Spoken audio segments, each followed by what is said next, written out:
Hello everybody, it's Cynthia from Cheerful Nihilism, or Nihilism, both of those pronunciations are correct. I have not filmed a vlog in a long time. I've been really busy with work because I work every day, 7 days a week. I actually teach English online and this is my workspace. I really actually like my job for the first time in my life. I enjoy it. I look forward to working, which is weird. It's a weird feeling. Anyway, I also have been having some mental health concerns myself. Setbacks in my personal life. Working hard and not getting anywhere and put a lot of things on hold or delay that I would rather not. For example, getting married. That sucks that I was gonna get married in November to Glenn and we had to delay that just because we can't afford it right now. Moving is just expensive and going back and forth. I'm gonna do a whole separate vlog about that probably. I should, because I've invited you guys into my life and then I basically just shut you out. I'm sorry. I have, you know, treatment-resistant depression and complex PTSD from rape trauma anyways. Complex trauma, meaning multiple incidents. Having mental health issues is not new to me. I have a history of having these episodes where I just lose executive functioning. I just break down. Stop being able to do stuff except for the bare minimum. And luckily for me, I have a pretty high level of functioning for my bare minimum just because of who I am and how my willpower and how driven I am to do things. So I can, you know, maintain a household and a family to a certain extent. Working from home is awesome in those situations, especially for me, because I can make myself go to work for a certain amount of time, especially because I have to interact with kids to teach them. That was actually a really stabilizing force in my life over the past few months, having to teach and having my students that really, they brighten my day. Oddly enough. Unlike teaching, being a brick and mortar teacher in a classroom in America, I'm not going to say what I do is compared to that at all. I'm kind of going off on a tangent. I'm 38. I'm going to be 39 this year. I'm old. I'm middle-aged. Middle-aged. So I've had a lot of bad experiences with mental health and I still engage because I believe in the process. I will try whatever I can to get out of that pit of despair. And I've clawed my way out so many times. You know, we always tell people to get help if they need help. They are struggling. They're having a hard time. Get mental, emotional, psychological help. Well, those are the two, right? There's psychology, there's psychiatry. Psychology is therapy, talk therapy. And that's really an essential component of establishing the coping mechanisms that allow you to live with it effectively. I can't underscore that enough. For transparency's sake, I have a master's degree in psychology. I have 2 master's degrees and one of them is in psychology. So obviously I have some education in the field. I believe in the process. One of the reasons I don't practice as a psychologist is because I just, my own issues are so significant from my trauma and stuff like that that I don't feel like it would be an ethical thing for me to practice, and try to treat other people. I got to get to a stable place myself, It took me like several years and like 10 different tries to get a good therapist that really worked for me, that really helped. Your experiences with therapy can range from really awesome to mildly effective to kind of sucky to very traumatic and actually very damaging. So it's important to be very selective and like talk to people, feel them out, and like trust your gut. And if you don't trust your gut, do not hesitate to bring somebody else in that you do trust that can be a second set of eyes. The psychiatry is a medical doctor. Those are the people that will prescribe you medications. I've had a lot of negative experiences with psychiatrists that led to medication-related complications. So there were kind of like pseudo seizures with one guy. I was on like 2 or 3 different medications, but one of them was Xanax. 2 weeks of pseudo seizures, and another time after that, because I would have episodes right? And then I would have something like that happen. That was the second really bad experience I had with medications. And then after that happened, I stopped taking meds for a while because I'm freaked out. The first time it happened, one of the first psychiatrists I saw actually when I was 19 years old after I was raped the third time in my life. And I finally told my mom what had happened to me. And I was on Wellbutrin, and it just caused me to have a week-long hypomanic episode. And I just couldn't sleep. I was irritable. I was freaking out. Anxious, panic attacks. She wasn't actually prescribing me the meds. She was just giving me samples for several weeks, months. When my mom found that out, she was kind of upset, and then nobody talked about it after that. I just stopped taking the meds. I distanced myself from my family and self-medicated with drugs and alcohol instead. That was great. That was a really bad choice. But I was terrified. I was terrified to go back after that experience. Who wouldn't be? And I don't come from a family that really talks about things openly, so it wasn't like I processed anything. That's part of why I have a bachelor's and a master's degree in psychology, so I could learn how to process shit. It's worked. You know, if you have an extra 20 grand lying around, go ahead. And then the third bad psychiatrist experience happened when I was in my mid-20s, when I was with my most recent ex. And I was just on 3 different medications. One of them was an antipsychotic. And I was like this.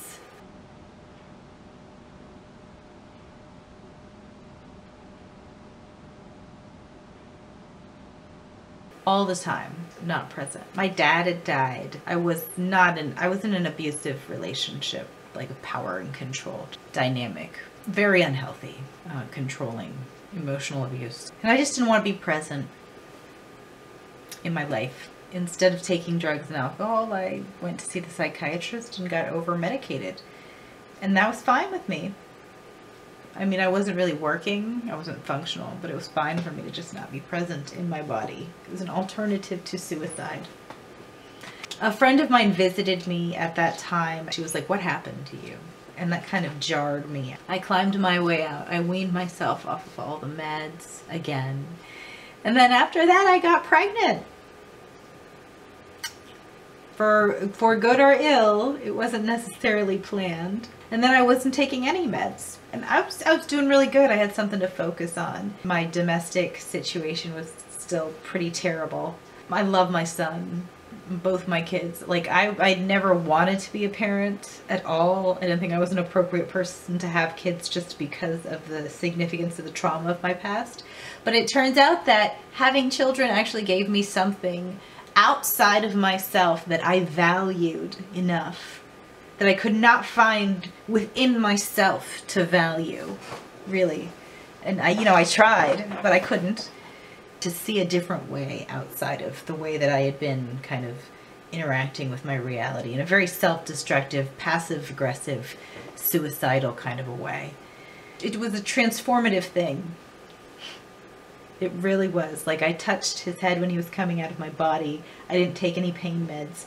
And everybody was shocked that I didn't get the meds. I didn't get the drugs. I went the whole natural route. Because I did all of the drugs prior to that when I was in my early 20s. Like, why would you miss out on the good drugs when you're giving birth? I had spent a lot of my time absent from my body and my experience in life, and it was just important for me to be there completely, to go through that pain. Like, I knew it was gonna hurt. I felt like I had to do that. The intensity of the pain that I went through, like knowing that I was gonna go through it, and the instability of the relationship with the father, which makes the whole birth process even more strange. I gotta say, it's like an acid trip. Very physically painful.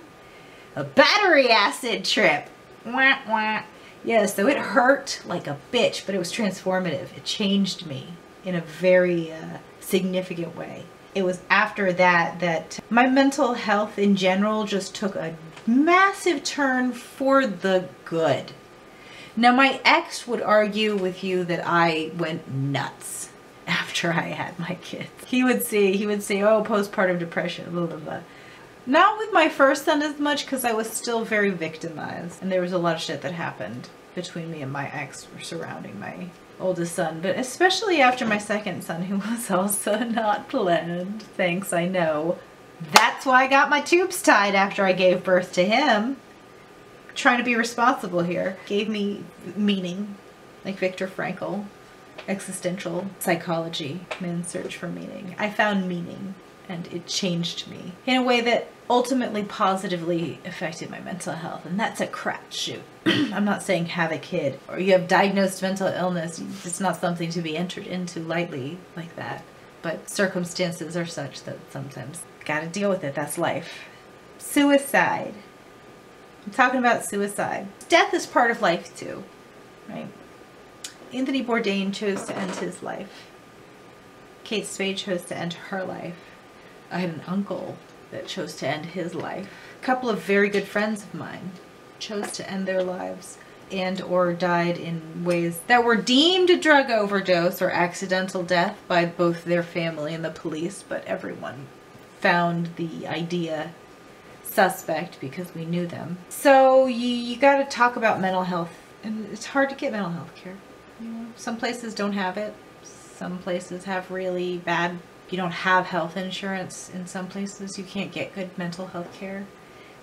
That's something that we really need to talk about. If you want to talk about suicide awareness and encouraging people to call the suicide hotline, where they have to wait on hold for 20 minutes before they can be connected to somebody that can talk to them, and that anger is what saves their life.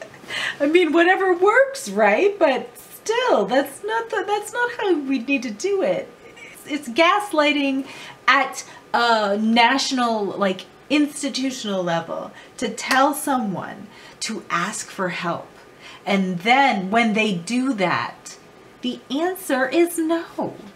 You know, we can't do this. It's just lazy. It's not cool. It does everybody a disservice. We need to stop just saying call the suicide hotline if you're struggling. You need to go further than that and ask if this infrastructure is there to support the mental health care system that needs to be in place if we want to make sure that people don't die like that all the time needlessly. And I say that as a person who has been suicidal herself, you know, when a lot of people who have post-traumatic stress disorder, complex trauma, they struggle with suicidal feelings on a regular basis. You think of yourself as a drag on society. You have episodes where you're not functional and you can't interact with people. We're putting one foot in front of the other, and going through the day is like 1 hour at a time. Just the weight of what has happened to you is so overwhelming. I've just learned how to live with it. Like, I recognized it in myself. I'm like, oh, there's my suicidal feelings again. Really feeling suicidal. And I'm open about it. I talk about it, but I have a therapist. I talk about it with my therapist. I talk about it with my fiance. I talk about it, you know, with my friends. I've become so open about it because I have to be to survive. And I want other people to know that that is a survival tactic you can use, okay? You can go on with your life and proceed in reality with other people knowing you have mental illness, and it's okay. We can't get better help or more help if we don't demand it, I guess. The squeaky wheel gets the grease, as the saying goes. So that's all I have to say right now about that. Thank you. Bye. Bye.